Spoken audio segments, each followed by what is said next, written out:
अस्सलाम वालेकुम एवरीवन। उम्मीद है आप सब खैरियत से होंगे। Welcome to the post market session. आज के सेशन में हमारे साथ director Chase securities Mohammad Rizwan sahab मौजूद हैं। अस्सलाम वालेकुम रिजवान भाई। वालेकुम अस्सलाम शजील भाई। रिजवान भाई, ओवरऑल हम देख रहे हैं कि मार्केट का जो सेंटिमेंट है वो थोड़ा डिस्टर्ब्ड है। आज भी मार्केट में जो है वो मंदी का रुझान जो है वो कंटिन्यू रहा। ऑलमोस्ट 1500 पॉइंट्स की डाउनसाइड के साथ मार्केट ने जो है वो क्लोज करा। ऑल्दो पॉलिटिकल फ्रंट पे जो एक कंसर्न था, पॉलिटिकल अनसर्टेनिटी थी लास्ट वीक तक, उसमें किसी ना किसी हद तक क्लैरिटी आई है लास्ट फ्राइडे की अनाउंसमेंट, कोर्ट अनाउंसमेंट के बाद। पर ओवरऑल मार्केट ने जो है स्ट्रगल ही करा है इस हफ्ते। तो मार्केट की परफॉर्मेंस की वजह से क्या व्यू है आपका? आई गेस शजील भाई, मेरे ख्याल से बाजार में एक चीज ये थी कि लिक्विडिटी का जो फ्लो आ रहा था जिसकी वजह से बाजार परफॉर्म करी थी, वो थोड़ा सा हमने देखा कि म्यूचुअल फंड की साइड पे थोड़ा वहां पर अभी चीजें स्टॉल हुई हैं। दूसरा ये था कि 12 तारीख को एक SIFC का जो है वफ्द जा रहा था सऊदी अरब में रिगार्डिंग रिकॉर्डिंग। उसके हवाले से कुछ खबरें आई कि वो शायद इंटरेस्टेड है 15-20% स्टेक लेने में। बट उसको उसमें भी ये था कि उसको टाइम लगेगा और चीज़ को मटेरियलाइज होने में शायद अभी कुछ और थोड़ा शायद 2-3 क्वार्टर और लग जाए। और इसके अलावा कोई ट्रिगर्स ना होने की वजह से हमने देखा कि मार्केट में प्रेशर आया और कुछ लिवरेज पोजीशन हायर होने की ऐसे कुछ चीज़ों में हमने देखा कि वहाँ ठीक ठाक सप्लाई आई। आज मारी पहले नीचे का ताला हुआ, उसके पीछे हमने देखा कि OGPPL और बाकी oil and gas exploration sector में भी थोड़ा प्रेशर आया। बिल्कुल। आपने ऑयल एंड गैस सेक्टर का जिक्र करा। मेनली तो खैर मारी ने पॉइंट्स निकाले मार्केट के। ऑलमोस्ट लोअर कैप पे ट्रेड हुआ आज। उसके अलावा ओजीपीपीएल में भी आज जो है वो सेलिंग का रुझान था। तो क्या समझ में आ रहा है ऑयल एंड गैस सेक्टर में? Although we have discussed a lot of times in our post market session as well as our morning notes. मारी seemed to be very much overvalued. X होने के बाद से उसमें जो है एक अच्छी रैली हुई, ऑलमोस्ट डबल हो गया, 100% का जो है वो रिटर्न रहा। But we kept on saying and mentioning that seems to be overpriced, looking at the current earnings and all. तो सेलिंग का रुझान रहा हमारी में, और ऑयल एंड गैस में भी सेलिंग का रुझान रहा। तो क्या व्यू बन रहा है आपको ऑयल एंड गैस सेक्टर में? तेजी मार्केट में ऑयल एंड गैस सेक्टर के अंदर देखें, मारी के डायनामिक्स डिफरेंट थे। वो आई गेस एक्स होने के बाद जो है नंबर ऑफ शेयर्स बढ़ने के बाद उसमें एक अच्छी रैली आई और फिर लोग उसको लिंक कर रहे थे कि उसका जो NRL एक माइनिंग कंपनी है, जिसमें भी एक और भी आया कि वो एक मारी किसी में फर्दर को स्टेक वगैरह बढ़ा रहा है किसी माइनिंग कंपनी में। लॉन्ग रन में तो बिल्कुल ये माइनिंग की बिजनेस से इनको एक अच्छा एक रिटर्न आ सकता है, क्योंकि एक अच्छी अर्निंग में ग्रोथ आ सकती है जो कि रेकोटिक की साइड पे और उसके आसपास जो है ना जो एरियाज है उनमें ये चागी के डिस्ट्रिक्ट में एक्चुअली जो है एक्सप्लोरेशन करने जा रहे हैं या माइनिंग करने जा रहे हैं। बट ऑब्वियसली शॉर्ट टर्म में अभी अर्निंग्स नहीं है और आगे 2 साल 3 साल के बाद अर्निंग्स आएंगी तो लोग कहीं पर तो लोगों को, जब मार्केट ठंडी होनी थी या मार्केट को कंसोलिडेट होना था, उसमें ये होता था कि जो ओवर वैल्यू स्टॉक्स हैं जिनमें सिर्फ स्टोरीज हैं उन्होंने करेक्ट होना था, जिसमें मारी करेक्ट हो रहा है। रह के बाद OG पीपल की वो मेरे ख्याल से एक थीम है कि ओवर द पीरियड ना सिर्फ सर्कुलर डेट को IMF ने कम करवाना है बल्कि पुराने भी को भी रिजॉल्व करना है। तो वहां पर एक स्टोरी इंटैक्ट रहेगी कि अगर कल को कोई पेमेंट शेमेंट मिलने का सीन होता है, जैसे हमने देखा कि IPPs को जनरल अर्ली कॉन्ट्रैक्ट रिटायर होने के बाद पैसे मिले, तो हो सकता है उसके बाद किसी स्टेज पे जाके गवर्नमेंट इनको भी फोकस करके कुछ कैश फ्लोज वगैरह के बाद है। और IMF ने ये भी कहा है कि अपने टैरिफ में आप गैस और बिजली की चीज बिल्ड करें कि आपका सर्कुलर डेट भी इससे उतरता चला जाए, पुराना भी बैकलॉग जो है। वरना आपको हमेशा उस पर मार्कअप देना पड़ेगा ना, जो बैकलॉग है उस पर वो फ्री तो है नहीं, उस पर या तो गवर्नमेंट ने सूद देना पड़ेगा। तो अगर आप टैरिफ में बिल्ड करके उसको भी उतारते चले जाएंगे तो इवेंचुअली आपका लाइबिलिटी का पोर्शन कम होता चला जाएगा। तो इस पे स्टोरी इंटैक्ट है। OGB पे अगर करेक्ट हो तो इनको देखना चाहिए। बिल्कुल। इसके अलावा हमने आज overall, although the sentiment of the market was quite negative, but one sector that really contributed in terms of volumes as well was cement sector. Cements में आज काफी बेहतर परफॉर्मेंस रही। FCCL out performed the entire sector. इसके अलावा maple leaf और DG Khan में भी जो है वो इंटरेस्ट रहा। इसमें मेनली दो people have been looking at this improvement in performance of cement sector, दो एस्पेक्ट से। एक तो जो एक रूमर्ड डील होने वाली है एसीपीएल की टक सीमेंट की, उस पे लोगों का व्यू ये है कि री रेटिंग हो जाएगी सेक्टर में। And then there are rate cut anticipations in the coming monetary policy meeting on Monday. तो ओवरऑल रेट कट के हवाले से आपका क्या व्यू है, and how do you see this re rating thing? देखें, दो तीन एक चीज और हुई है जिस शायद आप यहाँ मेंशन करना चाहें। कल जो है ना एक बिल पे पेश हुआ है जिसमें ये कहा गया है कि नॉन फाइलर के ऊपर ना कुछ इन्होंने कुछ पैरामीटर सेट किए हैं कि अगर आप नॉन फाइलर हैं तो आप इससे ऊपर की ट्रैवलिंग नहीं कर सकते, गाड़ी नहीं कर सकते। मतलब ये इवेंचुअली ना नॉन फाइलर के कॉन्सेप्ट को खत्म करते चले जाएंगे, और सिस्टम्स के अंदर जो है जो बंदा नॉन फाइलर होगा उसके लिए बहुत कम स्पेस रह जाएगी फिजिकल साइड पे कोई ट्रांजेक्शन करने के लिए या कोई चीज़ों का अवेल करने के लिए, गाड़ी खरीदने के लिए, घर खरीदने के लिए।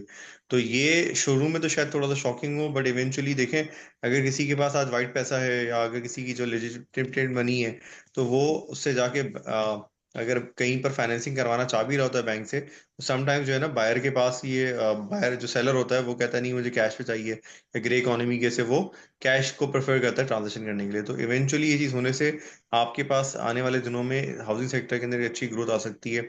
इंटरेस्ट रेट के नीचे आने से भी इसमें फायदा हो सकता है। तो सीमेंट में एक ये भी रैली हो सकती है, और दूसरा मुझे लगता है री रेट से ज्यादा ये होगा कि जो सीमेंट प्लेयर्स इंटरेस्टेड थे अटक सीमेंट को एक्वायर करने में, उनमें कुछ इस तरह की रैली हुई है। शायद आज फौजी सीमेंट में कुछ इस तरह की बात लिंक हुई है कि शायद अटक सीमेंट के एक्विजिशन में ये भी इंटरेस्टेड है, और साउथ में इनकी प्रेजेंस आ जाएगी इस तरह से। तो अब इस तरह की रूमर्स आती रहेंगी। या ड्यू डिलिजेंस भी, ऑब्वियसली ड्यू डिलिजेंस करना तो कोई मसला नहीं है ना, मतलब एक कंपनी अवेलेबल है तो वो हर जो पोटेंशियल बायर है वो जाके उसको वैल्यूएट तो करेगा। मार्केट में वैल्यूएशन अनलॉक एक सूरत में हो सकती है कि जी इसकी ट्रांजेक्शन से, आप सही कह रहे हैं कि रिप्लेसमेंट कॉस्ट के ऊपर या ट्रांजेक्शन कॉस्ट के बाद जो है ना जितने में बिकेगा अटक सीमेंट, उसके बाद लोग सीमेंट को रीरेट करना शुरू करेंगे।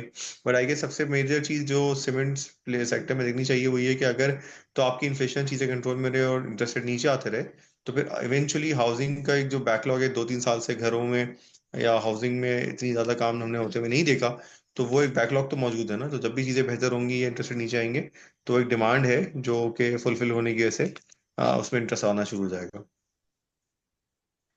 बिल्कुल। अच्छा, क्योंकि कॉर्पोरेट रिजल्ट सीजन सीजन भी स्टार्ट हो गया है आज। कॉर्पोरेट अनाउंसमेंट थी एचकार की, जिसमें हमने ऑलमोस्ट 3.97 रुपीज का एक क्वार्टर देखा कंपेयर टू जो last quarter same period last year का जो अर्निंग थी वो 1 रुपए की थी। तो there has been some sort of improvement in the earnings as well.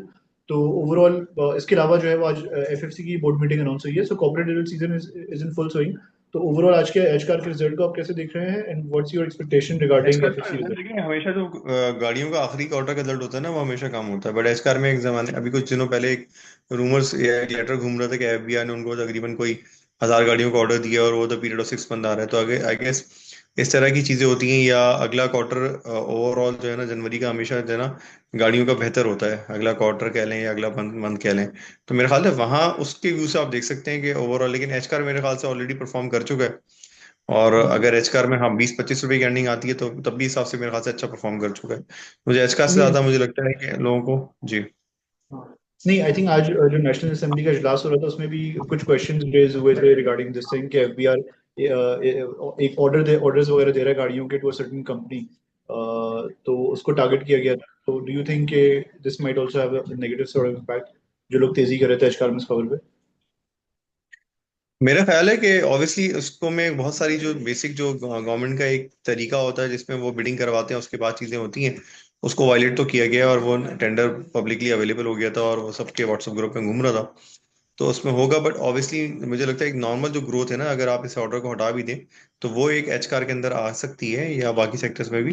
लेकिन मुझे लगता है एच कार अच्छा रैली कर चुका है ऑलरेडी। तो अगर थोड़ा सा देखा जाए तो बाकी सेक्टर्स में साजगार है, जिसके नंबर्स जो है ना मुझे लगता है जनवरी के पहुंचे आ सकते हैं।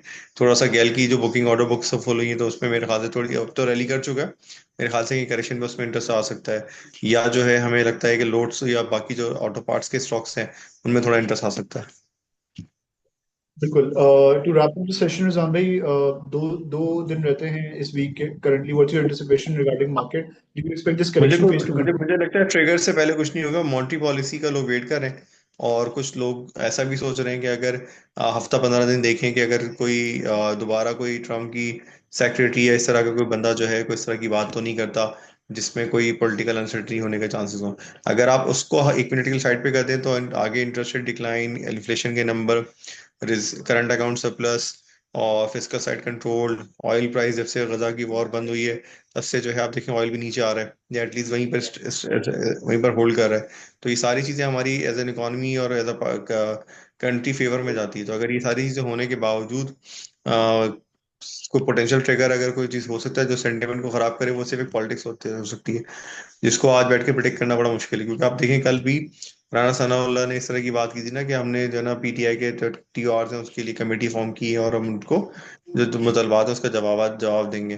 तो अगर इसमें कोई बैकड्रॉप डिप्लोमेसी हो रही है और अगर कोई इस तरह की चीज होती है जिसमें पॉलिटिकल टेम्परेचर बढ़ जाए या जो है एक्टिविटी जो भी चल रही है वो खत्म हो, तो उसकी वजह से मेरे ख्याल से प्रेशर आ सकता है। अदरवाइज तो मेरे ख्याल से तमाम चीजें ये शो कर रही हैं कि आने वाले दिनों में अगर इकोनॉमी की डायरेक्शन ऐसी ठीक रहती है तो इन्फ्लेशन कम होने की से एक अच्छी रैली हो सकती है। बिल्कुल। थैंक्स अ लॉट रिजवान भाई for participating today's session. Hafiz.